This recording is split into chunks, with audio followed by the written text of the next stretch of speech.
Abel is a psychotic commander who spent a decade hunting a girl because he couldn't cope with his dead girlfriend picking another man.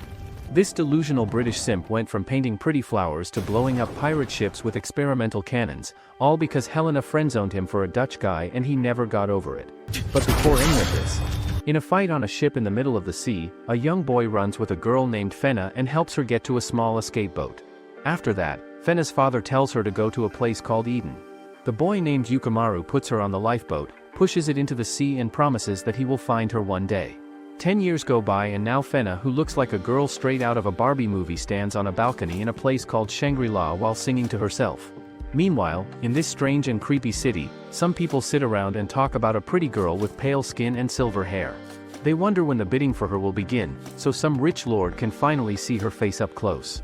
Hearing all this talk, an old man gets annoyed and stands up to leave the bar, telling his other old friend to come with him. On the other hand, a red-haired woman helps Fenna brush her hair and jokes that soon a bunch of men will come running to see her. But Fenna doesn't really care about any of that still. The woman can tell that Fenna is thinking about her knight with the weird name. When she says the name wrong on purpose, Fenna gets mad right away, showing that she still has strong feelings for him. The thing is, recently my heart's been all stirred up about something. However, Fenna tells the woman named Angie that she has no plans to go along with what others want for her and shows her a secret escape plan she's been working on. She explains every step, looking proud and hopeful, but in the end, she admits that it all depends on money. Even if she somehow makes it to the continent, she says she won't be able to take care of herself or survive for long without any way to earn.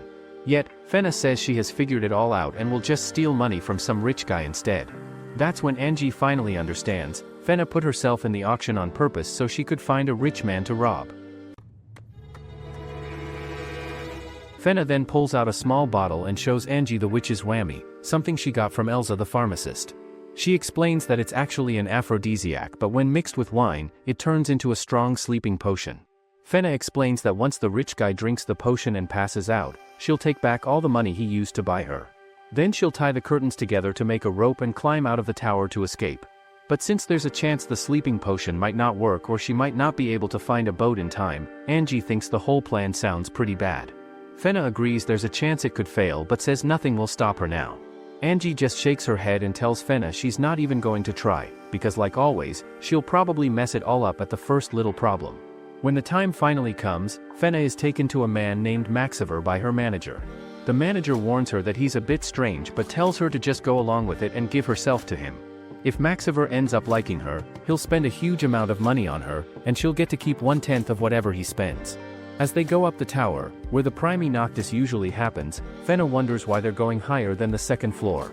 The manager then explains that they're not using the usual room tonight because Maxiver has been given special permission to use the top floor just for himself.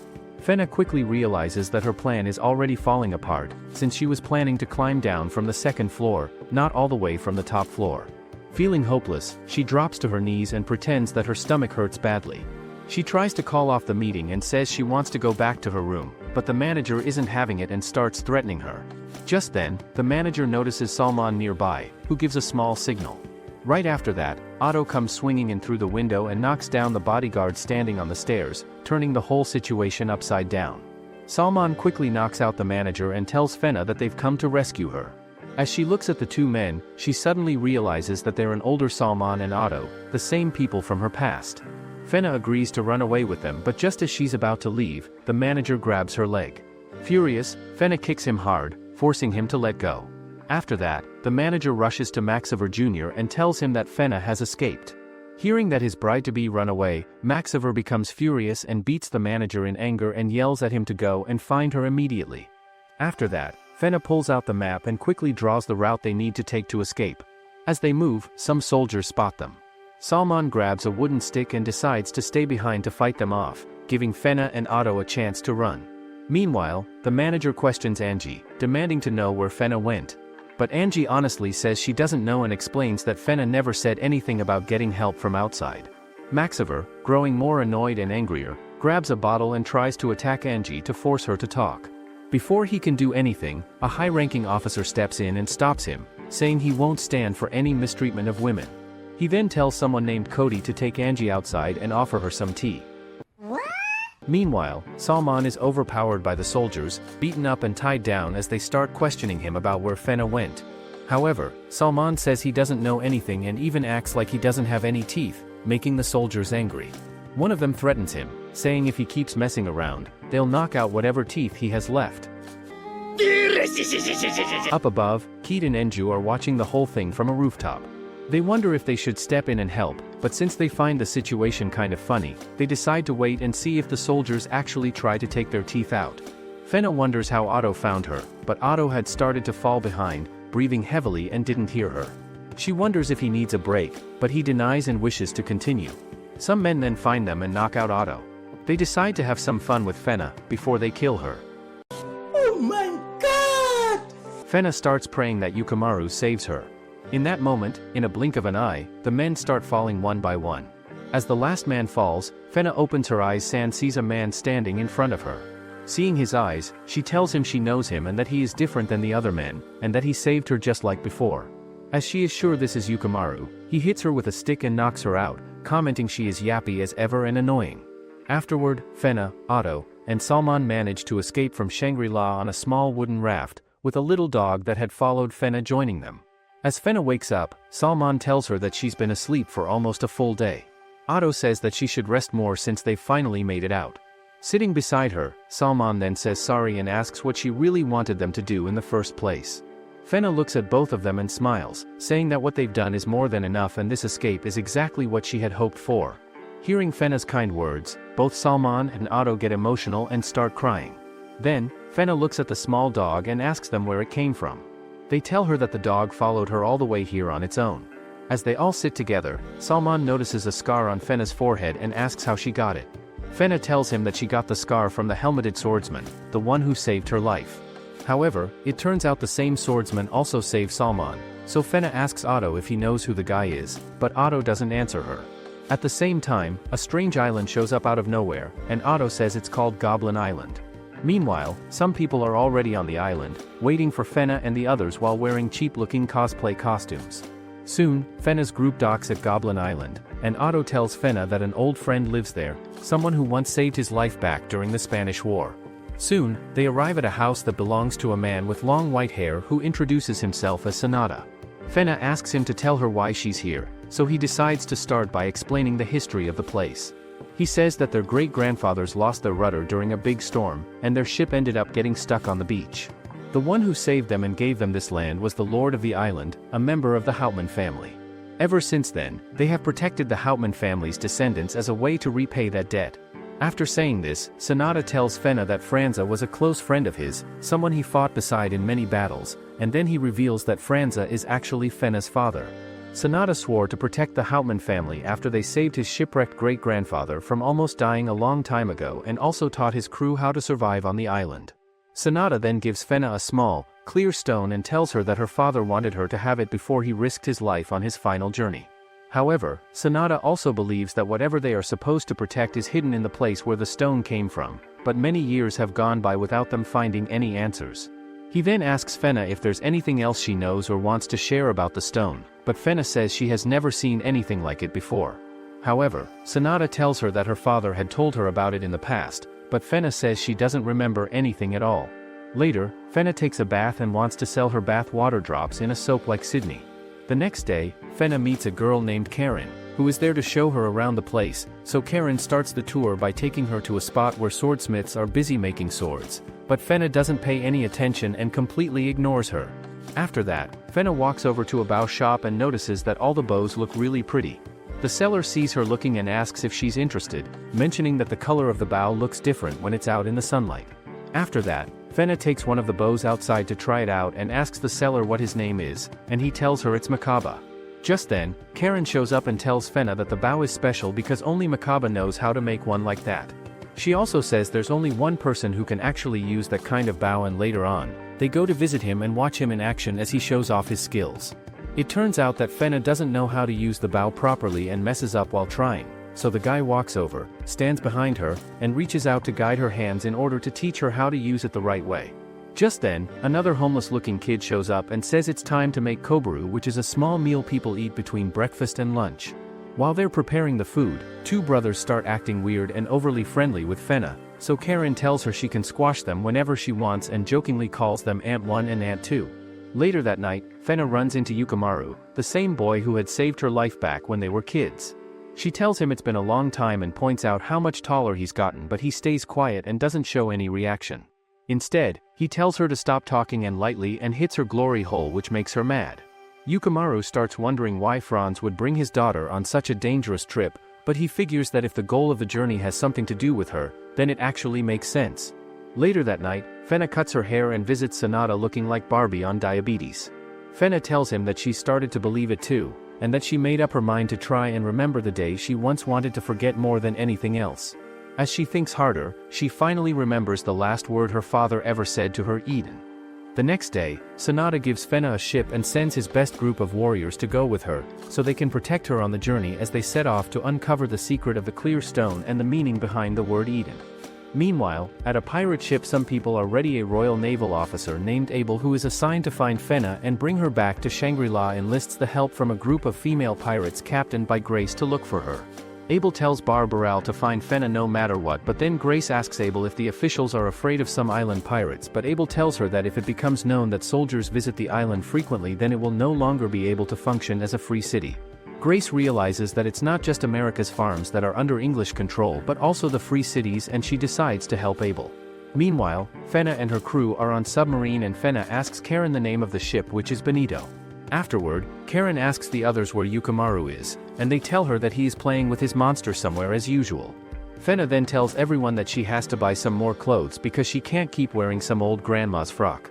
However, Tsubaki tells Fenna that she can get anything she wants once they meet with Barbarell. He explains to her that Barbarell is a free city, and Karen adds that it's a place where pirates from all over the world come to sell off their stolen goods. Just then, Yukimaru shows up and lays out the plan he had prepared earlier. The next day, they arrive at the free island of Barbarell, and as soon as they reach the harbor, the twin brothers can't stop staring at all the girls walking around.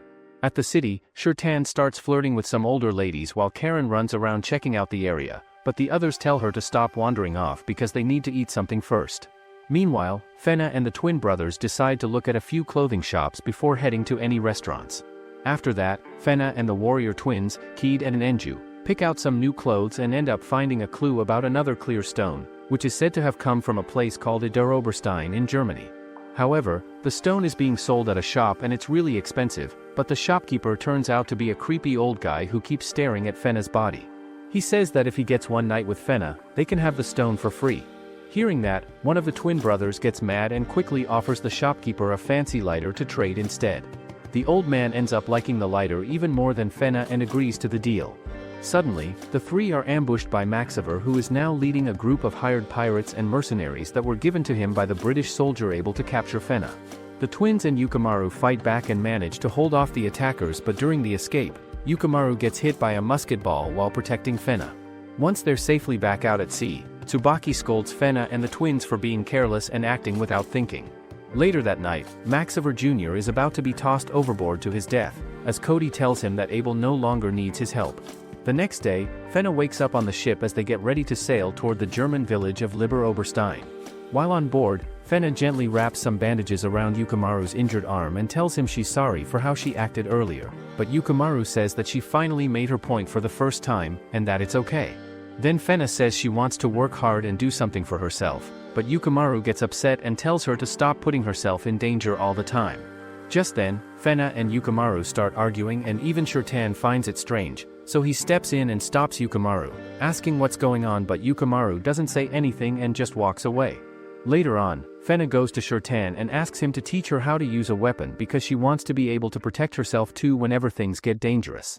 Afterward, Fenna practices archery and asks Shirtan why her arrows aren't going very far, so Shirtan tells her that it'll take time and practice before she gets any better. Then he takes her to Karen, thinking she might be able to help, but Karen refuses to train Fenna. Still, Fenna keeps begging her for help, but Karen explains that guns aren't something a person can learn in just one day because it takes a lot of training and patience to use them properly. Then, Karen shows Fenna a huge weapon she made herself and says she invented it based on the same idea as a bean planting machine. It uses spin and gravity to work in a similar way. However, Fenna and Shirtan quickly leave Karen behind and head over to the kitchen to find Tsubaki. Fenna asks him if he can teach her some sword skills, saying that Shirtan told her Tsubaki is the one on the ship whose skill level is closest to hers, so he might be the best person to help. But when Tsubaki realizes that what Fenna actually means is that he's the worst swordsman on the ship, and that's why he's the only one who might match her level, he gets super mad at Shirtan for saying that. After Tsubaki turns her down, they go around asking the others, but everyone ends up rejecting Fenna's request to train her. Later that night, Shirtan tells Fenna that he'll teach her how to use a sword, even though it's not something he's really good at. He also says he's the only one on the ship who's bad at everything, and it's all because he grew up around someone who always made him feel like he'd never be good enough no matter how hard he tried. Fenna tells him that she's serious and promises she'll do whatever it takes to protect Yukimaru. The next morning, Fenna starts practicing sword fighting with Shirtan and also trains in different martial arts moves with the other crew members one by one. As the days go by, Tsubaki and the others do their best to teach Fenna some of their own skills, helping her improve little by little. She even gets to learn some shooting from Karen, though Karen always ends up getting mad at her during training. After some time, the group finally arrives at a village and visits a guy to ask about the stone, but he tells them that it looks like the method they use in this village, but they don't make anything in this shape. Suddenly, Sydney Sweeney shows up and asks to take a look at the clear stone. After studying it for a moment, she looks surprised and asks them where they got it from. Yukimaru answers by saying that the stone has been passed down for generations among certain people, and now they've come here hoping to learn more about its origin and meaning. The girl introduces herself as Arya and tells them that she can take them to someone who knows more about the stone. She also explains that everything shipped out from this village has to be checked by the Burgermeister first. As they walk toward the person Arya mentioned, she starts getting a little too close and keeps touching Yukimaru, which makes Fenna feel jealous and annoyed. Finally, they arrive at Burgermeister's place, but it turns out that only 4 of them are allowed to go inside. While the others look around and check out the place, Yukimaru ends up getting distracted as some of the women inside start trying to flirt with him. It's then revealed that the Burgermeister is actually Arya's grandfather. Yukimaru makes a knife for him, and the old man ends up really liking it. Wanting to return the favor, he tells them that the clear stone was definitely made in this village, but he doesn't know who exactly created it. Afterward, the grandfather grabs an old book and starts flipping through it, trying to find more details. He soon realizes that the stone didn't originally come from this village, the client had actually bought it from France. But when the grandfather reads the name of the person who bought it, he suddenly looks shocked. It turns out the client's name is La Pucelle Orleans, the nickname given to Joan of Arc. However, the listed date of purchase was in 1436, 5 years after she was burned at the stake, adding to the mystery of the stone. Sophia figures out that it was commissioned by someone named Jean. However, the grandfather says that the most troubling part is that they never got any official order from a royal family. After that, he explains that La Pucelle is actually the nickname given to Joan of Arc. But the strange thing is, the date written for the purchase is 1436, which is 5 years after Joan of Arc was burned at the stake, making the mystery behind the stone even deeper and more confusing. Meanwhile, Kei asks Sanada why he chose Shirtan, especially since Sanada clearly trusts Yukimaru the most. It turns out that Shirtan is actually Kei's younger brother, and Kei is worried about him getting too close or attached to others. Sanada explains that this is exactly why he picked Shirtan, because it would help keep him from falling under the control of the witch. That's when Kei starts to realize that Yukimaru might have already fallen under her spell. Sanada says it all started on the night when Kei saved Yukimaru's life. Meanwhile, Shirtan gets a message delivered by a carrier pigeon just as the Bonito begins sailing toward Orleans to follow the next clue. Fenna tells Tsubaki that the stone was forged there, and she explains how the Burgermeister also said that the whole thing was kind of unusual. But Tsubaki feels like something's off and says it sounds suspicious to him. Yukimaru, however, says it's not the kind of thing someone would lie about. Tsubaki is still worried that they might travel all the way there and end up finding nothing, but Shirtan says that all they can do now is go wherever the wind takes them. After that, everyone decides to go with Fenna's gut feeling and follow the path she thinks is right. They finally get to a big, hollowed-out dig site, but Fenna feels confused because the map she got from the Burgermeister doesn't say anything about the holes they see in front of them. While she's trying to figure it out, Yukimaru tells her to make a choice. At the same time, Grace and her crew are hiding nearby and watching them closely. Fenna still doesn't know what to do, so Yukimaru decides they should start by going inside and then split up into teams to look around. Makaba then breaks open the gate and they all go inside and find an empty place called Tempi, which looks like it could be an old cemetery. They keep walking through the quiet area and soon come across a bunch of remains that look like they belong to women and children.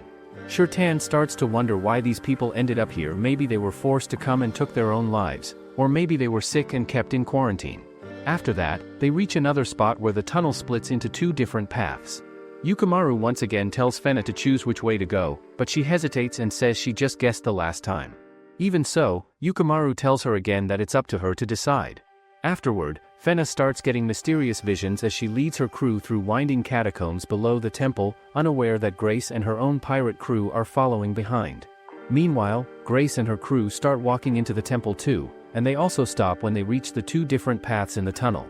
Every time they come to a split, Grace tells her subordinate Mary to choose a direction, and after Mary picks one, Grace and the rest of her crew go the opposite way, making sure to mark the places they've already been. At the same time, Fenna's group soon reaches a door, and Shirtan asks her if this is the right place. Fenna quietly tells him that she has been here before. Shirtan realizes that there are many things hidden deep in Fenna's memories, and the sights and smells of places she's been to before are starting to bring those memories back. After that, the group stands around, wondering how they're supposed to open the big door in front of them. But then Fenna steps forward and starts pressing the bricks one by one, and the door slowly opens on its own. Inside, they find a glowing altar with a space that looks like it's made to hold the clear stone, so they try to figure out the next clue.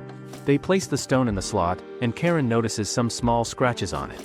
Yukimaru quickly remembers that the Burgermeister told them the stone was scratched in a special way that couldn't be seen with the naked eye. After that, Fenna quietly walks off on her own and heads toward the grave of Joan of Arc, while Karen stays behind and writes down a set of numbers that she can now see on the stone. Yukimaru thinks for a moment and guesses that these numbers might be pointing to a location, possibly showing longitude and latitude for their next destination. Just then, Yukimaru realizes that Fenna is missing, and when he looks around, he sees Grace and her crew holding Fenna hostage with a sword pointed at her. They're using her to force the group to hand over what Grace calls the coordinates to El Dorado. Karen decides to give them the paper and pen, and Yukimaru wonders that if they make one wrong move then it will put Fenna's life in danger.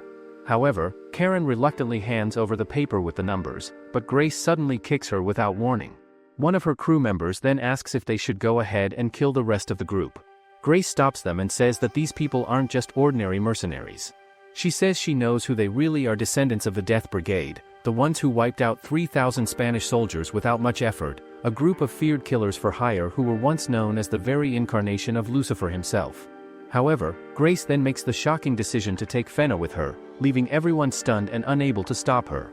Right after that, she sets off a bomb and destroys the entrance to the place, trapping the others inside. Meanwhile, back on the Bonito, Tsubaki is suddenly jolted awake by the sound and shock of the huge explosion. After that, Yukimaru tries to wake up Karen by slapping her bruised and messed up face, and she finally opens her eyes, acting like a little kid who just lost her favorite toy. Meanwhile, Grace hands Fenna over to Abel, who quietly cuts the rope she was tied up with. As soon as he notices the scars on Fenna's body, Abel becomes filled with anger. But Grace suddenly starts acting strangely and asks him if she's going to get any kind of reward for what she did. Abel looks at her coldly and tells her to get lost, reminding her that he had clearly said Fenna should not be harmed at all. After that, Abel suddenly drops to his knees in front of Fenna and starts kissing her hands, begging her again and again to forgive him. He acts emotionally and strange, saying that after all these years, they've finally met again. He tells her that he's been looking for her for the past 10 years and never once gave up on finding her. Meanwhile, the night crew looks around, trying to find a way to escape. The twin brothers are furious and start shouting that if they had known things would turn out like this, they should have just killed Grace and her crew back in Barbarell. But they also admit that since they can't bring themselves to hurt women or children, there wasn't much they could do at the time. However, Yukimaru starts searching around for any leftover explosives, and Shirtan explains to the others that when someone sets off a messy mix of charges like Grace did, some of them usually don't go off, and that's why there's still a crack in the ceiling. After that, they gather the remaining explosives and hand them to the twin brothers, who quickly climb up the cave walls like monkeys. Once the explosives are in place, they set them off and blast their way out of the cave. Meanwhile, Abel serves Fenna some aroma and other tea, trying to make her feel comfortable. As they sit together, Abel tells Fenna that he once knew her mother and says she was even more beautiful than Fenna is now. Fenna replies that she doesn't really know much about her mother. Abel gently says that he will tell her everything about her mother when the right time comes. Then, looking serious, he asks Fenna who they really are, clearly referring to the knights who have been protecting her. He starts singing a poem and says they kill women and kids without even thinking twice. He says the Goblin Knights are the real killers, not anyone else, and explains that they were just using her the whole time for their own reasons. On the Bonito, Shirtan tells the others that the only reason Sanada has been serving the Houtman family was to find the location of Eden where the Kusanagi sword, one of the legendary 3 sacred treasures of Japan, is supposedly kept. Meanwhile, Abel tells Fenna about a lost land that powerful people have been desperately trying to find for hundreds of years. He also says that the treasures there are mentioned in legends from all over the world. At the same time, Shirtan says the shipwreck was just an accident, but after spending time serving the Houtmans, they found out that the family had some kind of link to Eden. In the end, Franz was gone, and the only clue they had left that could lead them to Eden was hidden somewhere deep in Fenna's memories. On the other hand, Fenna gets angry with Abel for calling the Goblin Knights fake, saying everything he says is false. Meanwhile, everyone gets angry at Shirtan and Karen says that they can't turn their backs on Fenna as she is one of them. However, Shirtan tells them that if they don't return to the island now, they would be breaking the law. He then tells them that Kei is on his way here and this scares everyone and Tsubaki wonders if he is coming to kill all of them. Shirtan says that if they let their emotion take over them and go off to rescue Fenna then they will be seen as traitors and eventually get killed off. Even though he was warned, Yukimaru still decides to go rescue Fenna by himself. But then Shirtan holds a sword to his neck and says that Fenna is like a witch because she steals the heart of everyone she meets. Yukimaru, however, says that for the past 10 years, he hasn't stopped thinking about her no matter what, and now that he's found her again, he's never going to let her go. After saying that, he gets on his boat and sails away. Back on Blue Giant, after Fenna talks with the boy named Cody, someone brings her a set of clothes. Cody tells her that he was born as the child of a slave on a Maxiver plantation, and when he was only 5 years old, he was sold off at Shangri-La. He says Abel rescued him from the horrible life he would have had there. Not long after, Grace shows up, slaps Cody, and holds out a pendant in front of Fenna, demanding to know how she got her hands on something that Grace had once given to Abel. Soon after that, Abel shows up with his army and shoots a bullet that slices off a bit of Grace's hair. Fenna runs over to him, and he lifts her up in his arms. Grace heads back to her ship, but then she makes up her mind to attack the Blue Giant as payback. Later, Abel shows Fenna a portrait of a woman and it turns out that the woman in the painting is actually Fenna's mother. Meanwhile, Makaba and the others feel down because Yukimaru left them behind. Makaba heads up to the top of the ship to practice his archery, but there he spots the twin brothers on a small boat trying to sneak away. The twins tell him that hearing about Kei earlier had shaken them up, but now they've made up their minds they're going to rescue Yukimaru and Fenna. After hearing that, Karen agrees with them and says that this was always too much for Yukimaru to handle all by himself, so now it's time for them to step in and help him out. Makaba suggests that since they're all planning to go now, it would be better to take the Bonito instead of using a small Kohaya boat. Right then, Shirtan shows up and tells everyone they can do whatever they want because he's going back. But Makaba stops him and asks what he really felt when he picked up a bow, pointing out that the bow Shirtan makes are so stiff that the arrows don't fly straight, and no one else can even use them properly except for him. Makaba also tells him that he saved his life and Tsubaki's, and then Karen and the twins joined them, and they all became a family. Lastly, Makaba tells Shirtan that they're going to rescue Yukimaru and Fenna not because of any code or rule, but simply because they're their friends. He then hands Shirtan his bow and says that it's also Shirtan's duty to help save Yukimaru, and Shirtan agrees to join them. Meanwhile, Abel shows Fenna the portrait of her mother and tells her that it's the only picture of her that exists. He also reveals that he was the one who painted it. He explains that the painting is still missing some colors, and no matter how hard he tried, he was never able to capture even half of her beauty. Fenna looks closely at the painting and notices the same pendant she has. Then she turns to Abel and quietly asks if he had been in love with her mother, and if her mother had felt the same way about him. Suddenly, the crew on the ship notices that the Rumble Rose is heading straight toward them. At the same time, Abel stares into Fenna's eyes and asks if Helena really loved him, and if she did, then why did she take Fenna away from him? Out of nowhere, the Rumble Rose launches an attack on Abel's ship, and in that moment, Abel leans in to kiss Fenna, mistaking her for Helena. It turns out Grace is getting her revenge by leading a surprise attack on Abel's ship. Abel then tells his crew to sail in a certain direction, and the ship's manager thinks their plan is to use covering fire to get close enough to board the enemy ship. Abel decides it's time to test the Wellington cannon, but the manager warns him that it's a brand new weapon designed to break through heavy walls. However, the captain goes ahead and gets the cannon ready, even though it was originally meant to be used during a siege against them. Meanwhile, Yukimaru, who has been secretly following them for some time, notices that the ships which had been sailing together as allies have now started turning on each other and are beginning to fight. Afterward, Abel's ship fires the powerful cannon straight at Grace's ship, and in just one shot, it completely destroys the pirate ship, instantly killing all of her crew members and blowing the whole thing to pieces. Seeing all the destruction around him, Yukimaru starts remembering a moment from his past when he was training in sword fighting with his master. His master had told him that the reason Yukimaru couldn't win was because his heart was too timid. He advised him that whenever he felt fear, he should cut through it and learn to conquer himself. Back in the present, Yukimaru puts the pieces together and realizes that their real targets are the coordinates and Fenna, and that they would never actually sink a ship if Fenna was still on board. Meanwhile, Fenna is still in shock as she suffers from shell shock. The burning wreckage and the sight of the British sailors bring back memories of the attack on her father's ship 10 years ago, which the British Royal Army had also taken part in. Scared and confused, Fenna starts calling the crew on the ship Blue Demons. The head officer on the ship turns to the guards and asks who the girl is, and they tell him that she's Abel's guest. But the head scoffs and says she must be one of Abel's side chicks, then orders the guards to lock her up in the brig. Hearing that, Fenna cries out for Yukimaru, and right then, he shows up and starts beating up the guards to protect her.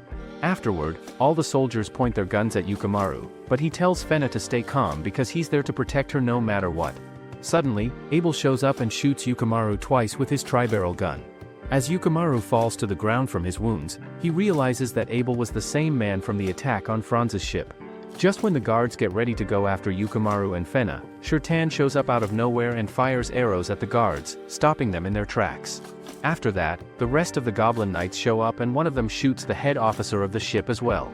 Right after, Makaba and the twin brothers arrive and throw a bomb onto the ship, causing a big cloud of smoke to spread all over the area. The thick smoke gives them just enough time to grab Fenna and Yukimaru and make their escape from the ship. Afterward, they get back to their ship and Yukimaru and Fenna are still unconscious. Afterward, Fenna carefully puts bandages and some lotion on Yukimaru, who is badly hurt, but it turns out that the bleeding won't stop. Seeing this, Karen starts to worry and wonders if he's going to die. Fenna quickly tells everyone that they need to remove the bullet to stop the bleeding. One of the twin brothers then asks Tsubaki where the nearest port is, and Tsubaki says it's St. Malo.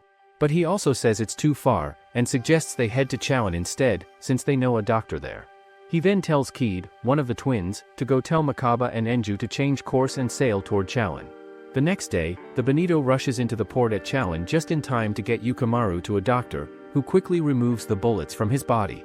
After the operation, the doctor asks how they managed to keep the wound from getting infected, and Karen tells him they used special leaves. It turns out that their method worked and actually saved Yukimaru's life, and now all they can do is wait for him to recover. Makaba then says that it was really Fenna who saved Yukimaru. But when Shirtan hears that, he gets angry and tells everyone not to praise her, saying it was Fenna who dragged Yukimaru into that dangerous situation to begin with. However, the others don't agree with Shirtan, so he angrily says that they're all under her spell and even calls Fenna a witch. Right then, Fenna walks in and hears everything, asking him what he means by calling her that. Everyone turns to Shirtan, urging him to explain, so he begins to remember a moment from his past. He recalls when Sanada told him that the only clues left to finding the truth were hidden in Fenna's memories and that Fenna came from a bloodline of witches. Sanada explained that such women use men, mislead them and eventually bring them to ruin. That's why Sanada ordered Shirtan to keep a close eye on Yukimaru, and if it ever seemed like Yukimaru had fallen under her control, then Shirtan must be ready to strike. Back in the present, Fenna realizes that this is how Shirtan truly sees her, and she tries to explain that she's not doing anything wrong and never meant to hurt anyone. But Shirtan cuts her off and says that they're all being hunted because of her. After saying that, Shirtan quietly begins to think back to his pasture, remembering watching over Yukimaru right after he had been rescued, and how Kei used to make harsh comments about his sword fighting, calling him pathetic. It was during that time that Shirtan gave up the sword and decided to pick up the bow instead. So, back then, Shirtan went to see Makaba and tried using one of his bows. At first, it was tricky and hard to handle, but he kept practicing. Yukimaru watched him and told him to just aim straight and focus, and when Shirtan followed his advice, he managed to hit his target. Back in the present, Fenna finds Shirtan sitting alone on the edge of a cliff. But when she approaches, Shirtan tells her to leave right away. He says that his orders are to kill her, but Fenna tells him that he would never do something like that. She reminds him that he was the one who taught her how to use a bow, and even though she's twice as bad as anyone else at learning things, he still tried his best to teach her with patience. She then starts crying, saying she wants to spend the rest of her life with them traveling together, and says that if she were a witch, then she would sue her magic to use this bow like a pro. Shirtan then starts laughing, saying he understands why Yukimaru never whacked her. Afterward, Shirtan tells her to get back with them together and wait for Yukimaru to wake up. Eventually, Yukimaru wakes up thinking his legs were paralyzed and bonking Fenna over her head after he failed to wake her up. Later, they head up to the rooftop and Yukimaru asks Fenna if Shirtan has come around yet. Fenna tells him that Shirtan said they would all go together. She also mentions that the others have already gone back to the ship, except for Shirtan, who went out to the entertainment district. Yukimaru then asks Fenna why she was on that Navy ship in the first place. Fenna hesitates and says it's a long story, but Yukimaru gently tells her to go ahead and tell him anyway. Afterward, Fenna explains everything to Yukimaru and apologizes because she was acting all upbeat when she talked to Shirtan yesterday. Fenna confides in him she is confused about who she is and is afraid of moving forward. However, Yukimaru gently tells her that no matter where she wants to go, he'll go with her. Then he shares something his father once told him when he was younger, a quote from a great man. He explains that when people are born into this world and take their first breath, there's something deep and important about that moment. He then tells Fenna that the answers she's looking for can't be found here, hinting that her journey still has a long way to go. Yukimaru tries to comfort her and promises that he will protect her and keep her safe no matter what happens. Then, he leans forward and kisses her hand. Fenna, completely surprised by his gesture, falls back in shock, her face turning red.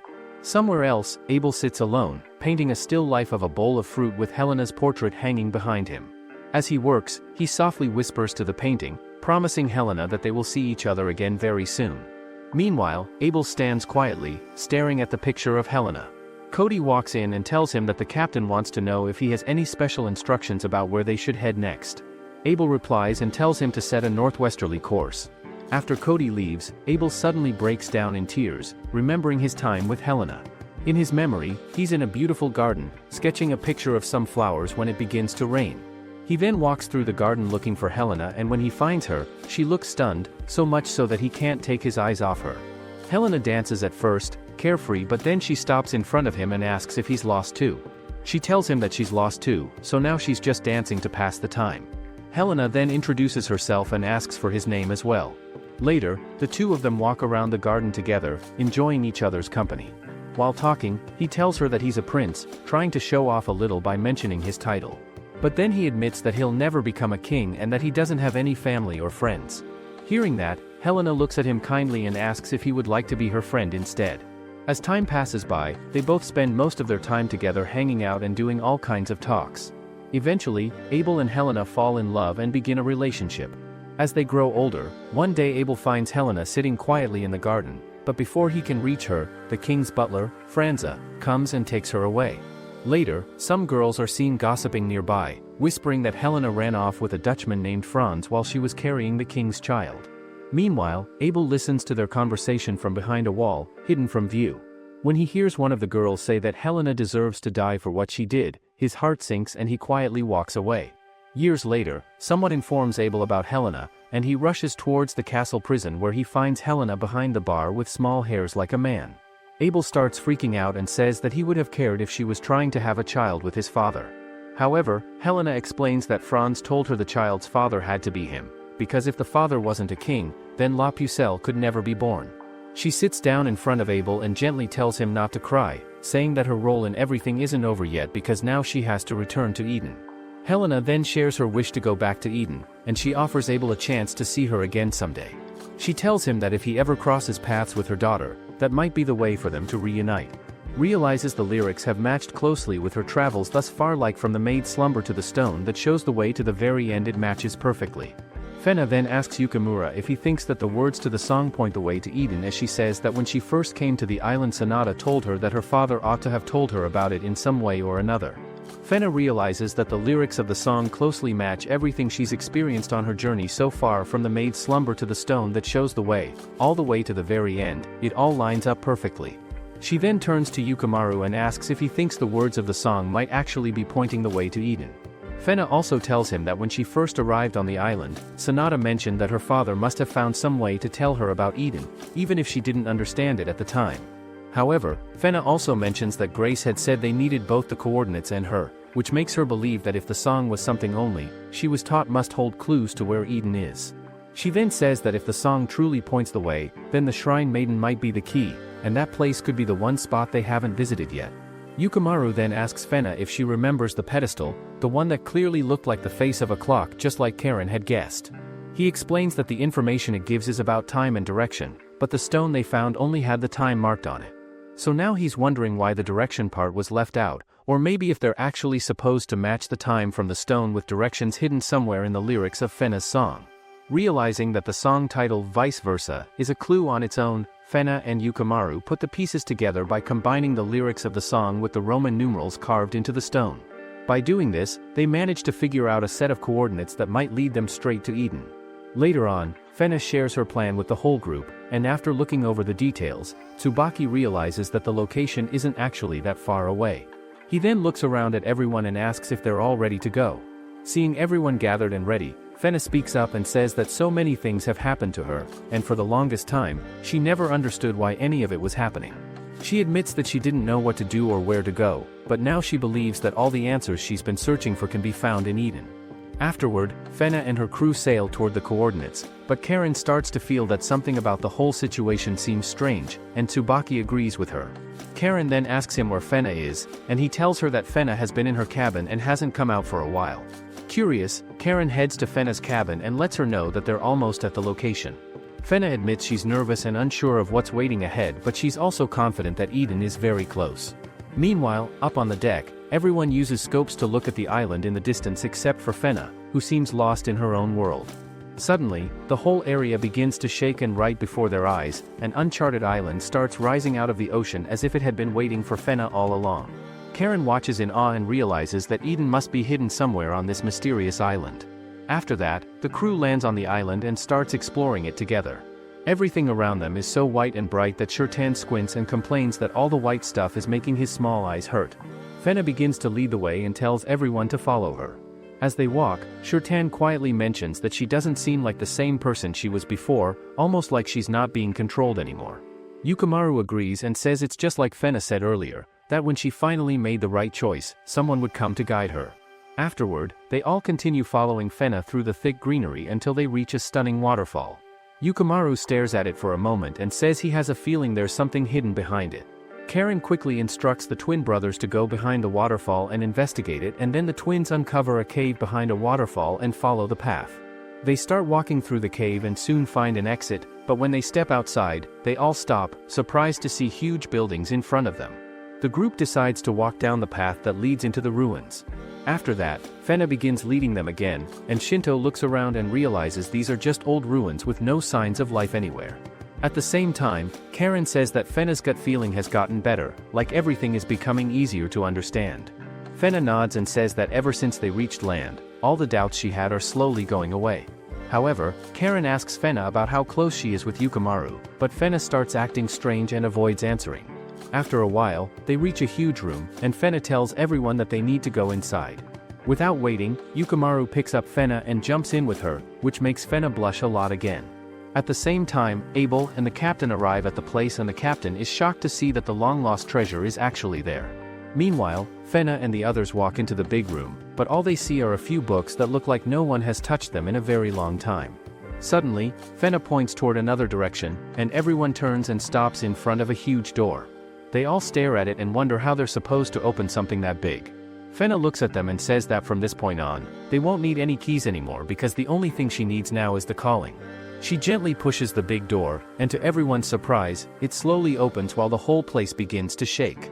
As the huge door fully opens, they are all stunned to see a massive room filled with treasure from all over the world. Everyone starts looking around, amazed by the gold and rare items, and Karen spots gold coils from different countries. At the same time, Fenna stands quietly, thinking to herself if this was the place she was meant to find, or if her father wanted her to see all of this. Yukimaru walks up and asks her what her gut feeling says, but Fenna doesn't respond. Instead, she turns and walks away, ignoring him completely, kind of like how a side chick acts like the main course doesn't even exist. Meanwhile, Shirtan walks into a separate room and notices the name Yasuke carved above a doorway, making him stop and take a closer look. At the same time, Fenna and Yukimaru head off to a different room, where they come across a strange platform that looks like a lattice stage, with the word Initium written right in the center. Fenna says that her mother had once been here too, and then she takes off her shoes and starts dancing on the stage in the same way her mother did. Yukimaru can't take his eyes off her and just keeps staring the whole time, like a thirsty bulldog locked onto a juicy steak. Meanwhile, the blue giant ship reaches the island and Abel along with several Royal Navy soldiers begin to land and spread out across the area. Back inside, after Fenna finishes her dance, the floor tiles suddenly start rising from the ground, changing the whole look and feel of the place. Everything begins to glow and shift and Fenna watches it all with wide eyes. She calls it the land of the gods and explains that the tiles are forming a path that leads to Eden, the place where everything begins and ends. She then grabs Yukimaru's hand and tells him to come with her as they walk together toward the staircase of Eden. As Fenna and Yukimaru make their way to a dried-up old ark hidden deep inside, the twin brothers are busy playing around with the treasure, laughing and tossing gold around. Nearby, Karen and Makaba watch them from a distance. Makaba tells Karen to keep an eye on Tsubaki, who's already stuffing his pockets with gold, saying he's planning to use it to pay for his own wedding with a goddess. Makaba thinks Tsubaki looks like someone who just lost at something but is trying hard to act like he's fine and cool about it. After a moment, he stops and starts wondering where Yukimaru, Fenna, and Shurtan have gone, since he hasn't seen them in a while. At the same time, Shurtan finds a chest that's supposed to have the Kusanagi sword inside, which is known as one of the rarest treasures. But just as he looks at it, he hears Karen's voice calling out to everyone, telling them to come over. Later on, everyone starts to realize that Fenna and Yukimaru are missing, since they were all too busy looking for treasure to notice they were gone. However, Shurtan tells the group that he saw Fenna and Yukimaru walking toward the upper area a while ago, and they haven't come back since then. Tsubaki says they should head over there and look for them so they can all meet up again, but right then, he senses Abel and his crew getting close. Just moments later, the captain shows up along with Abel. Abel tells them that this place is called the Vault of Earth, and it holds lost treasures from all over the world. Abel explains that all the treasures were placed here long ago by the person of calling, saved for the day when they would be needed most. But suddenly, the captain gets greedy and rushes toward the treasure, trying to take it for himself. Right away, Abel pulls out his gun and shoots the captain, and his eyes start glowing bright red. He warns everyone that anyone who becomes blinded by the treasure and loses control because of greed will be killed on the spot without mercy. Then Abel yells out loudly, calling for the Goblin Knights to come out, saying he already knows they're hiding somewhere inside the vault. The Goblin crew stays hidden somewhere nearby, trying not to make a sound. Tsubaki quietly says that Fenna and Yukimaru went ahead to the place where the enemies are heading, which means their job now is to act as a shield and protect them. Shurtan gets worried and says that doing that will get them killed, but Tsubaki says they still have to do their part no matter what. After that, everyone gets ready, takes a deep breath and steps out from their hiding spot, prepared to face what's coming. Abel quickly tells his guards to shoot the Goblin crew right away, but before they can do anything, the crew suddenly disappears right in front of their eyes. Out of nowhere, Makaba shows up and throws a bomb at them, causing smoke and confusion. Right after that, the twin brothers and the rest of the crew charge forward, attacking the guards and taking them down one by one. While the fight is going on, Abel walks off, heading down the same path that Fenna and Yukimaru had taken earlier. Meanwhile, Fenna stares at the broken buildings around her and starts to feel like she's seen this place before, like it's somehow familiar. All of a sudden, the sky above begins changing colors, glowing in a strange way. At that moment, Abel shows up, looking dangerous as he holds both a gun and a sword. Yukimaru quickly pulls out his sword, ready to fight. Abel, lost in his thoughts, sees Fenna and Yukimaru as if they are Helena and Franz. Fenna keeps asking him why he's here and what he wants, but Abel doesn't answer her at all and instead begins to say strange words like he's reading from something or casting a spell. After that, Yukimaru charges straight at Abel, and the two of them begin fighting with their swords. As they clash, Abel also tries to shoot Yukimaru while swinging his blade at the same time. But Yukimaru manages to slice off Abel's arm, the one holding the gun. Even so, Abel stabs Yukimaru in the chest for getting in his way once again. Right after this, Abel has a flashback of a moment from the past. He remembers a young boy rushing at him and getting shot. That's when Abel realizes the boy he saw that night long ago was actually Yukimaru. Afterward, Abel moves forward to finish Yukimaru, but Fenna stands in front of him, and she tells Abel that she will keep Yukimaru safe, but Abel believes that as long as he is here Helena won't come, so he tells Fenna to stand aside. Suddenly an image of Helena appears behind Abel, and he imagines himself ascending to heaven as he collapses from blood loss. However, Abel gets back on his feet and slowly starts walking toward Fenna again, but then Helena tells him that she's proud of him for finding his way back, just like he once promised he would. After that, Helena gently wraps her arms around him in a hug, and Abel begins to cry as he holds on to her. Then, Helena tells him that he should come with her to their new world, a place just for them. As she says this, the two of them slowly fade away and disappear together. As Abel and Helena both disappear, Franz appears before Fenna, saying in the story that he is her, their roles ended with their deaths. Franz tells her that he is not her father as they are symbols, and then he changes form into Cody and tells her that he is the storyteller of her story. After that, Cody steps forward and tells Fenna that he has been waiting for her all this time. Fenna looks confused and asks who he really is, but then Cody changes his form into Franz. He explains that everything that led her to this place, all the events and paths were started by both Cody and Franz. They go on to say that they are a part of Eden, and Eden is also a part of them. It is them who watch over the bloodline of the maidens, control their lives, and guide each one of them to this very place. After that, they ask Fenna if she is ready, and the moment she agrees, she suddenly teleports to a different place. Cody appears beside her and tells her that this is the entrance. Fenna, still worried, asks him what happened to Yukimaru, and Cody tells her that he is safe. Then, Cody speaks her name and tells her that she is the true daughter of the King of England and also the daughter of Helena. Fenna looks at him and asks if he's the one who guided her all the way here, but Cody tells her that he didn't just guide her. He explains that the clues, visions, and signs she saw during her journey were actually memories that belonged to a maiden before her, someone named Johann. Cody then explains that memories from past maiden entrusted to her and every moment conspired to weave tighter the story that is her. Then, Franz explains that everything she went through was a test to see if she had what it takes to become a true maiden, and it turns out, she does. Fenna suddenly yells out, asking if they want something from her.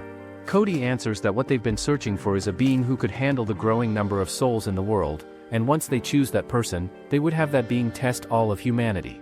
Moreover, they explain that this is how the Maiden of Choosing was created through endless cycles of death and rebirth. They have always picked someone to make this important choice. Fenna asks what choice they're talking about.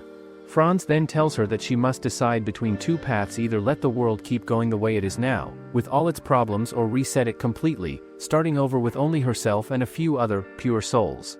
Fenna struggles to make any decision, but Franz says that a maiden cannot shirk her duty to make this choice, and now they begin.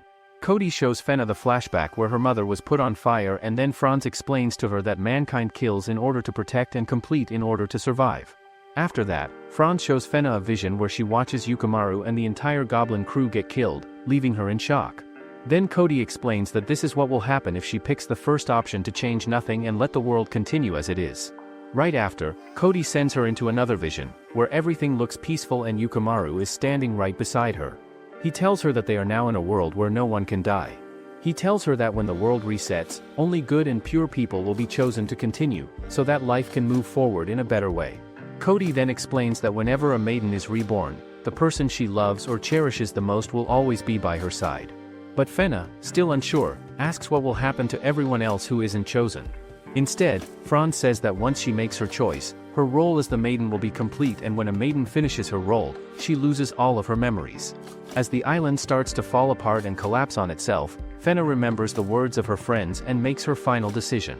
In Eden, Yukimaru sees her one last time before she disappears, and he promises that no matter what happens, he'll find her again.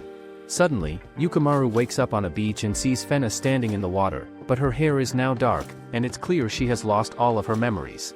Moments later, the Goblin Knights show up with their ship, carrying whatever treasure they were able to save. The crew decides to take Fenna with them on a new journey, hoping that by retracing her steps, she might slowly get her memories back. Along the way, Fenna receives a special item from Kay, then happily reunites with Salman, Otto, and Angie. As they continue walking, she passes by 3 of the Rumble Rose members and also notices 2 kids playing who look a lot like Abel and Helena. Later, when Fenna and Yukimaru are alone, he confesses his love for her, finally telling her how he really feels. Do you think Fenna will ever regain her memories? Let us know in the comments, and make sure to like and subscribe for more.